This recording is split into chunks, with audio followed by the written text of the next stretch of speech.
আপনারা কি জানেন কিয়ামতের ময়দানে আল্লাহর কাছে বান্দা কোন আমল করলে হিসেব ছাড়া জান্নাতে যাবে? জানেন কেউ? বলতে পারেন কেউ? ভাই, আল্লাহর কাছে হিসেব দিয়ে জান্নাতে যাওয়া কি সহজ কাম না কঠিন কাজ? আরে আল্লাহর কাছে তো অনেক দূরের কথা। আপনি যে প্রতিষ্ঠানে চাকরি করেন তার মালিকের কাছে, উপরস্থ বসের কাছে একেবারে পুঙ্খানুপুঙ্খ করে প্রতিটা পয়সার হিসাব দিয়ে একদম সবকিছুতে পারফেক্টনেস প্রমাণ করা, এটাই তো একটা কঠিন কাজ, দুঃসাধ্য কাজ। সেখানে সারা জীবনের হিসাব আল্লাহর কাছে দিয়ে পাই পাই করে তারপর আপনি জান্নাতে যাবেন, বিষয়টা এত সহজ না।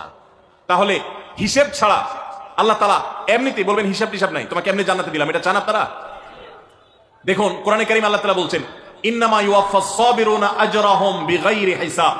আল্লাহ বিনিময় দেওয়ার ক্ষেত্রে, সওয়াব দেওয়ার ক্ষেত্রে দুনিয়াতে যারা সবরকারী হবে, যারা ধৈর্যশীল হবে, যারা সহিষ্ণু হবে, যারা নিজেকে নিয়ন্ত্রণ করতে পারবে, এই সবরকারীদেরকে আল্লাহ তাআলা হিসেব ছাড়া দিবেন, তাদেরকে সওয়াব দিবেন হিসেব ছাড়া।